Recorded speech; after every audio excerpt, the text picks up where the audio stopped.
Jujutsu Kaisen Season 3 Episode 6.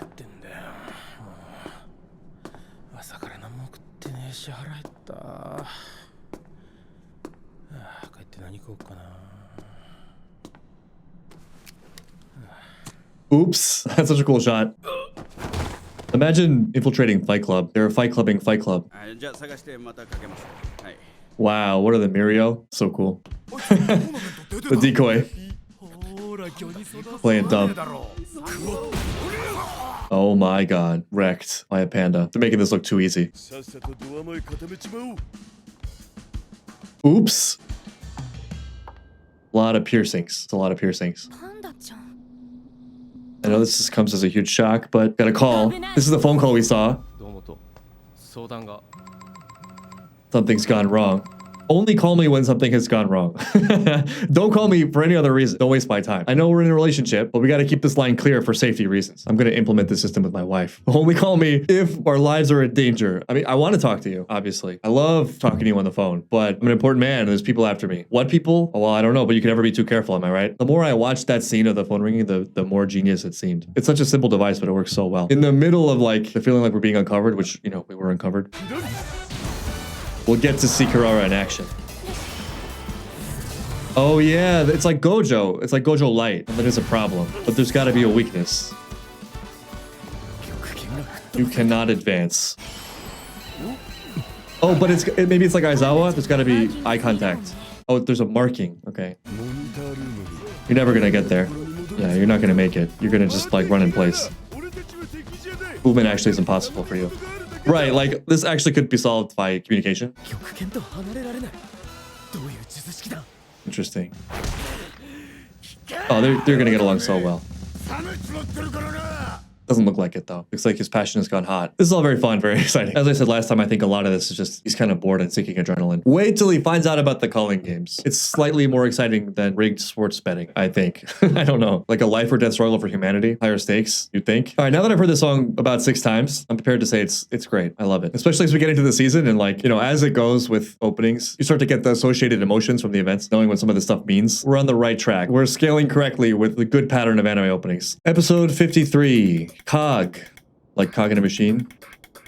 You are not your cockies. You are the all-singing crap of the world. It's kind of late now, like. But we had to make contact. Yeah, have you been like paying attention? Right, the world is ending.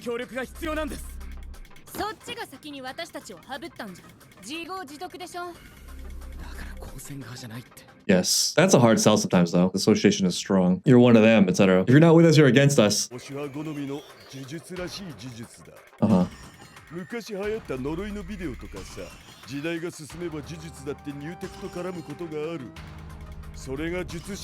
The ring? We gotta keep it pure, we gotta keep it clean. You start to do all this weird stuff, society goes off the rails. Which, I mean, honestly, like, sort of has happened. Black Anim Lab. Somebody's watching bad anime. The dark side of anime. The kind of anime we don't talk about. He's in a box. In a box. Alright. There are stakes in this world now. Like, we actually all can die, because Gojo's gone. It's sort of a big deal. Like, this rivalry. Yeah, there it is. Okay. That should be enough, right? Yeah, it is sort of hard to believe also. It was just sort of immortal seeming and vulnerable seeming. Wait, give it a second. Let this be processed. They've been marked. Yes. With like black marker. Okay, got it.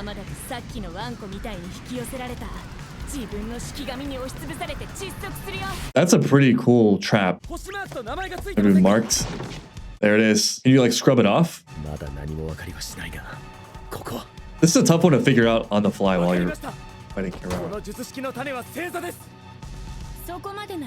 What in the Subaru? This is so ReZero. How do people, anime characters, they really love their constellations and they know them so well that they could just pull this out of nowhere. How did you know that? Oh, but yeah, you just revealed it. You admitted it. Your face. That was smart. You said it so confidently. I mean, even knowing it's based on the Southern Cross, I wouldn't know what to do with that, honestly. But to do this on the fly during a fight. Not that it's even really so much of a fight. Sort of like, how do we approach Kirara? We I guess we have time for our conference because we're not really fighting. Do we have time to consult like our phones? We can look at. だったらキララさんが今モニタールームに逃げ込まないのはおかしいですよ。Oh no, they're thinking it through. They're gonna figure it out. 間に5つ目の星があって、そこを経由しないとキララさんと扉に近づけない。Well, that could be anywhere. バレたなら攻めるでしょ。Right, what are you waiting for? You can throw cars? This changes everything. Panda got hit by a car. Awesome. Where do we begin looking? You just did. Oh, right. Oh, right. Repulsion. 範囲が広くないのであれば、もう一つの星の残余。You could get caught in like a weird pattern here, right? Based on the location of these spiritual magnets or whatever. あった。5つ目の星。 Amazing. You're a genius. 物に俺と同じアクルックスの星をつけるために自身の I would be so mad. I would be so mad if I was Kirara. What the hell? Like, I didn't even say it. I'm the only person who doesn't talk about my quirk. I mean, curse. I'm the only one who doesn't explicitly state what I can do for a power-up. And it's so complicated. You just figured it out immediately. So I'd be lying if I said, like, I had a full enough understanding of this whole thing to explain it to someone or understand it at all. But, like, one thing that comes to mind that's cool is if there's this weird chain reaction of repulsion and magnetism, I'll bet you could lay some pretty twisted traps for people where, like, they're just shot into things in some sort of crazy combo. That's my takeaway from this. And now we're using coins to slingshot ourselves through the universe. Love Rendezvous, what a name. Yeah, really. It is incredible. In the heat of the moment, you're a genius.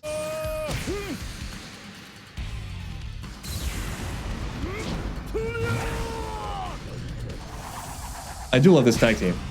As bizarre and crazy as this is. We just broke something. We touched it. We can still mix it up, right? Yeah. It's not like just one static thing. We can adjust it on the fly. And it could be lethal. Yeah, right. Like this. This is sort of what I'm talking about. Oh, but he saw it coming. He figured out everything somehow. No other choice. You got trapped, actually. Nice. It looks awesome. Nice. And the background explosion. Yeah. Anyway, we just want to talk. So you may not want to talk, but you will listen. See, this is why you don't drop out. There's so much that can be done with this. First years are especially talented this year. World ending, etc. Yeah. And I mean, you could be really helpful. Whoops. This is them. Okay, please explain quickly.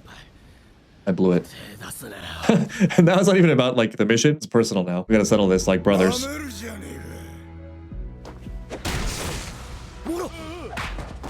Okay, yeah, he is one of the strongest people in the world.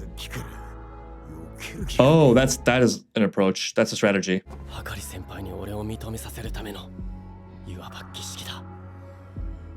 Maybe Hikari will destroy something beautiful. Lou! It's like the Lou fight in Fight Club. Can we use your basement, Lou? But with the roles reversed. This is about something else right now. I think he has a little bit of a chip on his shoulder about Jujutsu High. I don't think they had a good time there. We heard you're strong.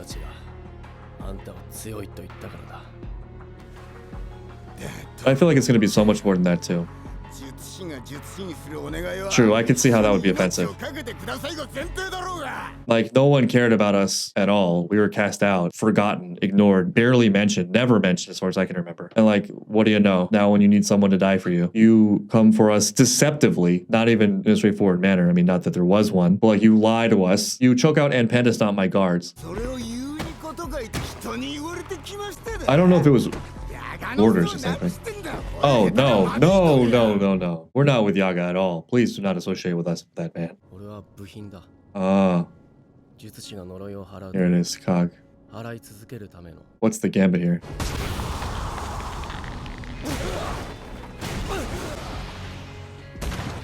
You don't need to destroy yourself. It's like Yuji's working stuff out himself.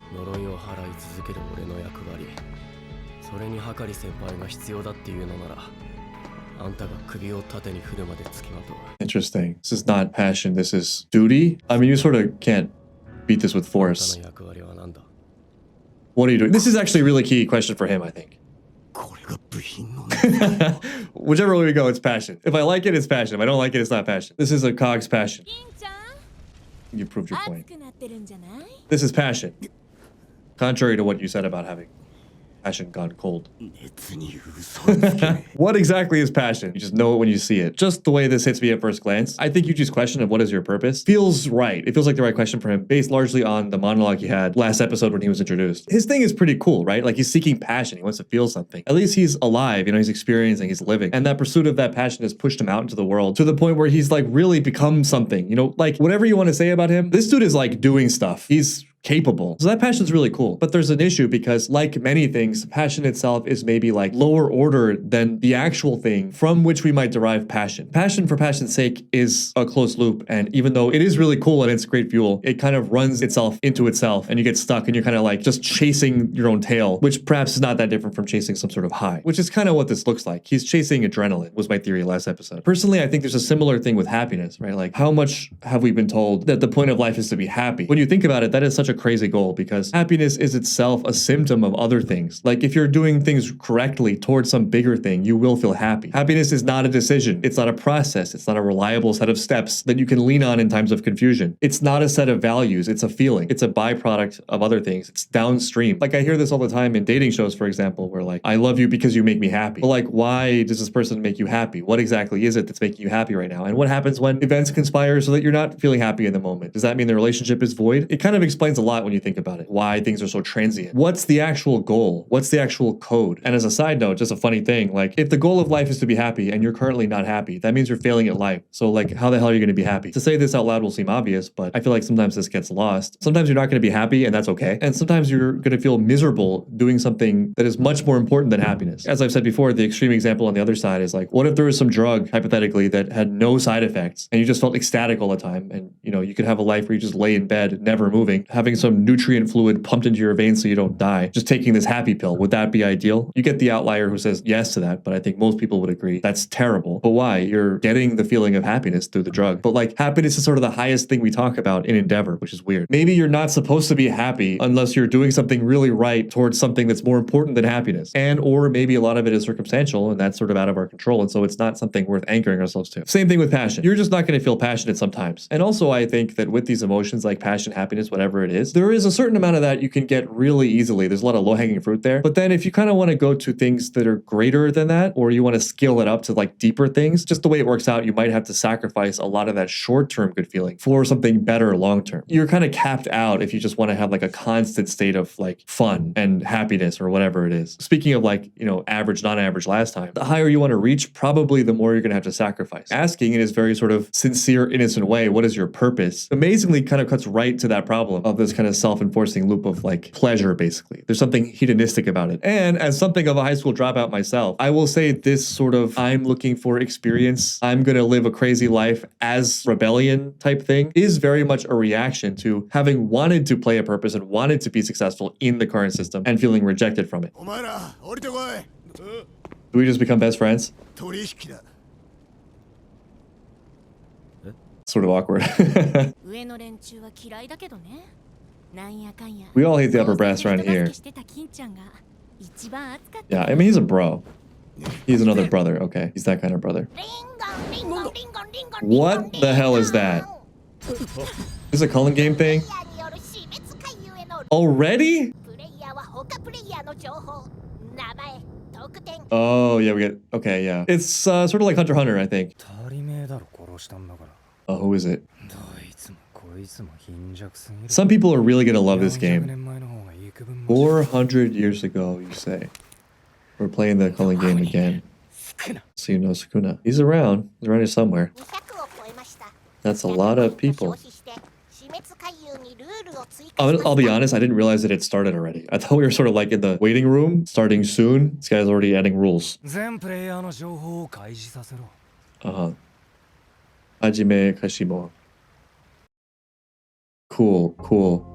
Can you just hold on for a second while we do our little side quests? So far, we've just been doing basic preparatory maintenance level things like, you know, recruiting a teammate and genociding a whole bloodline. But we're almost done, I think. If you could just hold on a damn minute, we can join the game and do this fairly all together, you know, because this game is about fairness. I love how obvious it was from the first 1 or 2 minutes last episode that Hikari was going to like Yuji a lot. Speaking of like anchoring, you know, I think a lot of characters in the show, the most interesting characters in the show, one thing they share in common is they're sort of not thinking or acting based solely on the status quo. In fact, I would say that is maybe largely a feature of the villains in the show, right? Like, these are the rules. This is the way things have always been. If you don't follow the rules, you're out or dead, even if you're, you know, a child. And the heroes are sort of the ones that they're not necessarily rule breakers, right? It's not like rule breaking is what makes you good. It's that they're attuned to something higher than the rules of which the rules should follow. But the rules, just in this iteration of society, are not attached to that thing. And so they're just gonna like do what is right or feels right and is probably better than what has come before. You know, like the Zenin clan was not it. I mean, obviously it was physically incestuous, but it was also ideologically incestuous, where it's just this crazy echo chamber of darkness in a house of literal darkness because they had one light. And because of that, it just so happens that the new allies or friends of Yuji that get introduced all have something a little bit extra or special that they can see. They're a little bit more down to earth or connected to whatever that thing is. And Yuji also is a great avatar for that because he's not very explicit in his thinking about it, but he is very feeling of it. You know, he has a very good radar for it. He's kind of clean in that way. And so all these people with these ideologies that are interesting and sort of reaching and breaking from the status quo, and even if imperfect, like Hikari is very imperfect, they're trying to get somewhere. They're not fully there yet, but they've registered that, hold on a second, this is wrong. And they're reaching, and then Yuji will see that and Yuji will connect with it. So this already is one of my favorite things about this arc. Hikari seems like a great addition. And Hikari also exciting because I feel like